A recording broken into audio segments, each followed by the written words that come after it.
So I had the idea to take one of the songs from the musical and just kind of turn that into an animation, basically just like a music video. At first we considered shooting some live action and mixing it with CG, like maybe Luke would be a real actor and there would be added CG elements, but then I thought, no, let's stick with CG because that just gives us total control over camera movement, and there's just so much more you can do in CG.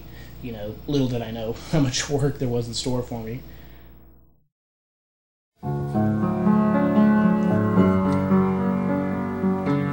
One season more was just kind of weak, so if we're gonna do a video and really do it, it was easier to do with one character than to try to do a whole bunch of characters. So we picked a song that had a solo, and it was one season more. But then we thought, let's make a better song, so we'll have a cool song and a cool video to go with it. It took us a long time. We wrote it really throughout the course of really working on the animation at the same time. It was the longest I'd ever spent writing a single song.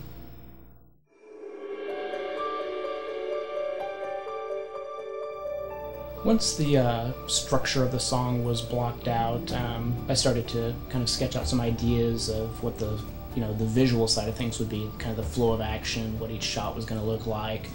It's mainly a tool to just communicate your ideas with other people that are working on the film. In this case, for us, there really was no one else working on the production side, so the storyboards were really just a way to prove to myself that these shots and the timing and everything would work before I started actually doing the animation. If I didn't have the storyboards and discovered later down the road that something was more, something wasn't working, it'd be a lot more difficult to change it at that point and a lot more time consuming.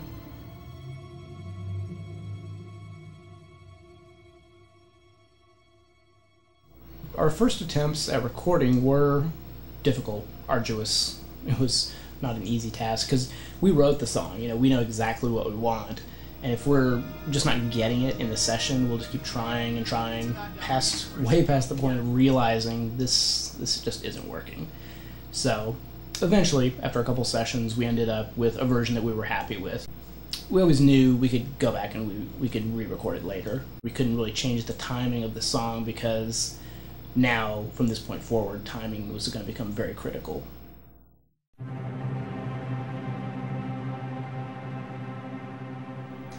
Motion capture is a process whereby an actor will put on a suit that has, dozens of sensors on it. As they act out the scene, the motions are picked up by several cameras, special kinds of cameras that can read those sensors, and that data is fed into a computer that drives the character. It's a great tool. Unfortunately for us, though, we didn't have the thousands of dollars that it costs to do that, so we decided to take a similar approach that wouldn't really cost us really as much. In the beginning, we had a plan to attach these little styrofoam balls onto Hunter. These are just these little balls that you can get like at a craft store. We're not going to be doing any karate moves, just kind of different points on him that I could videotape him from a couple of different angles, and then I would look at that later in the computer and I'd be able to track that information. In the end, though, we really didn't need these little balls because just him moving was really enough for me to copy, and it's kind of funny because he had to put them on for nothing.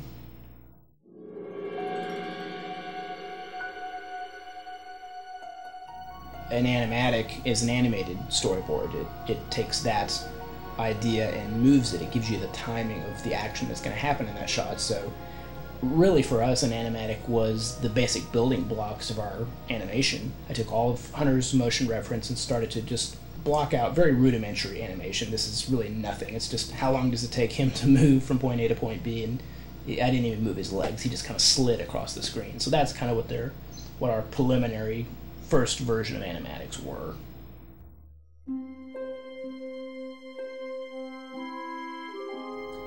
I probably spent the most time modeling Luke. I really wanted to look like Mark Hamill.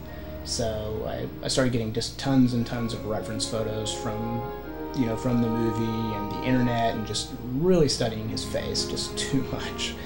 I probably know his face as well as he does now. And keeping in mind, too, that I'd never done most of these things before. I never created a full CG character meant to look like a real person with hair and clothes and all that stuff. And, everything you see in the video had to be created from scratch. I spent a lot of time studying other references, other reference photos for like the evaporator and the homestead and all the little details there, because I wanted it to be really accurate to the movie.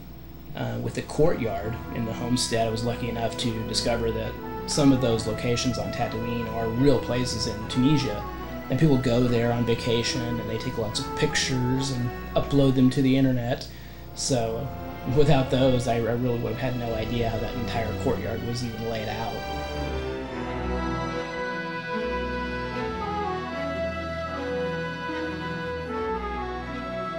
I spent a little bit of time and heard maybe 4 or 5 different people, and just wasn't really hearing what I wanted to hear. We always had the performance from Hunter as kind of a fallback, which was good.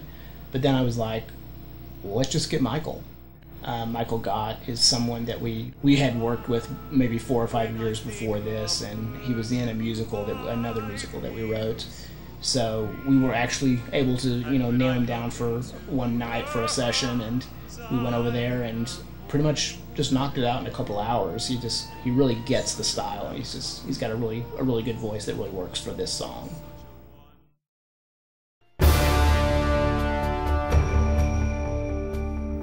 Once we had the song recorded and all the models and everything were really come together, the next step was really to just start refining the animation. To actually go through now and move the fingers and the hands and the feet and the eyes, really just do every little detail using the motion reference. And also we had, when we recorded Michael, we put a camera on him as well, so that when he sang, we would actually be capturing his lip sync performance, basically using what we videotaped as the timing reference of when the mouth opens and closes and what shapes are being performed there. So it was great that we had that as well. Again, it's not real technical, it was just a videotape reference, and I still had to do it all by hand. Is this all that there is for me?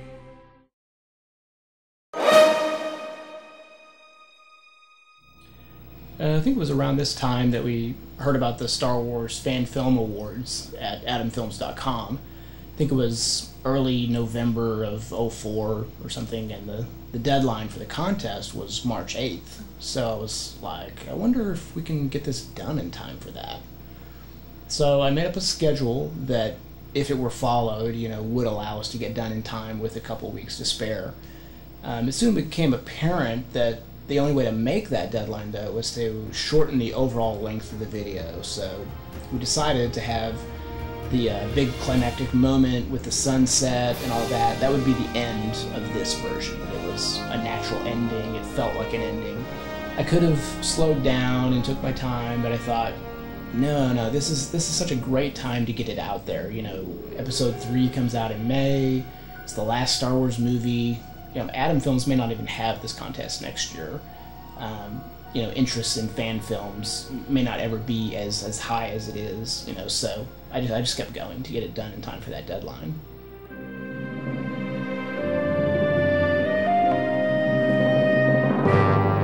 Before the animation can be rendered, everything from landscapes to just the little details on the evaporator has to be textured and painted.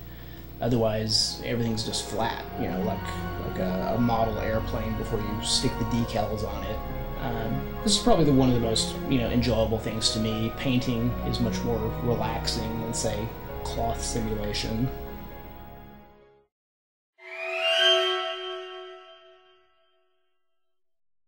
The idea behind cloth simulation is that you have your model, all of its animation is done, and then let the computer calculate all the keyframes for the cloth. It'd be impossible to do that by hand, so. The problem is what's called collision detection. This is what tells the cloth, hey, there's something in the way, so deform around this obstacle instead of just passing right through it. But just so many times, for reasons that I don't understand, it would just go right through an obstacle.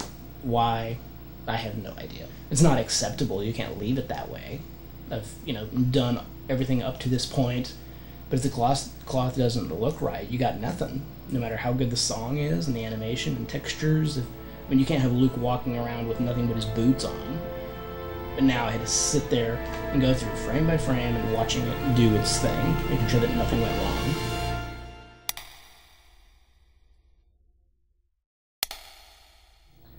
Lighting is where it really all comes together. It just seems to make everything kind of gel into one cohesive environment. In the software I use, there's this thing called a skylight that basically simulates the way that light kind of comes from every direction and bounces off the ground and the surroundings. But what's great about the light are the shadows. They're very subtle and soft, and that light really, more than anything else, adds just so much depth and realism. It's something you just put that light on it and it looks awesome.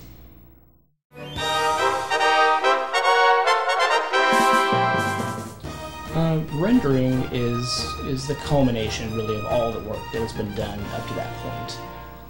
It's the final output of each shot. Rendering is a very long process.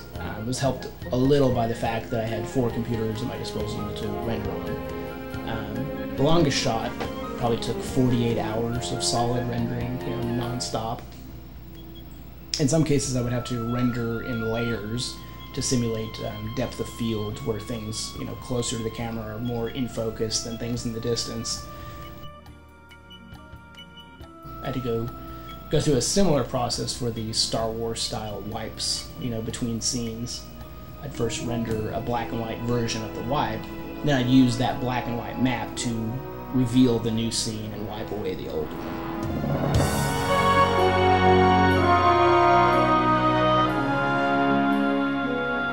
About a week to go before the deadline, I started putting the sound together. We're going to do some Foley for the wind, so this is actually going to be like really layers of sound, just a lot of different things.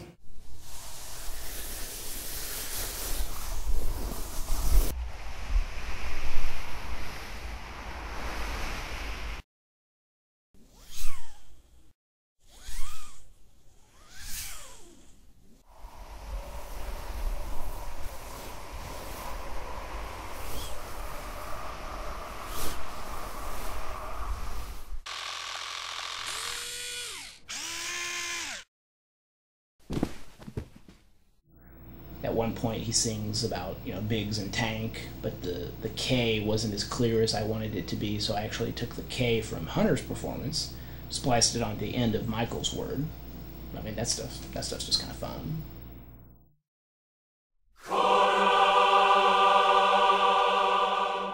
I think it was a couple weeks later that I heard that I was a finalist in the contest.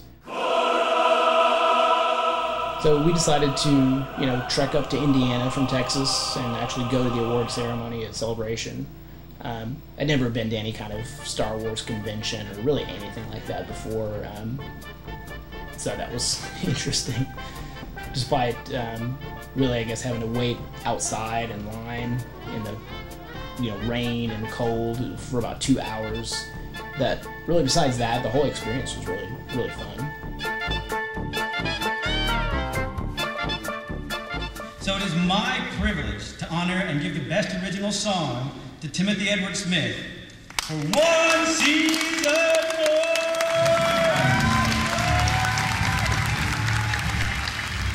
Winning the award for Best Song at Celebration, that was really cool.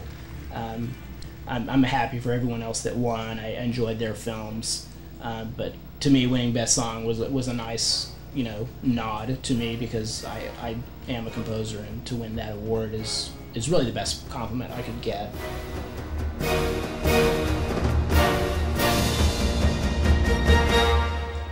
After taking off about a month or 2, I started to gradually get back into finishing the rest of the video.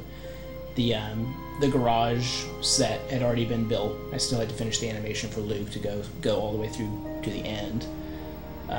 Luckily, the video ends where it begins, so all of that lighting and texturing had already been done. It was just a matter of rendering. I think that last shot took about 4 days of off and on rendering. We're real happy with the video now and the song and how everything has turned out. We hope everyone else really enjoys it as much as we have.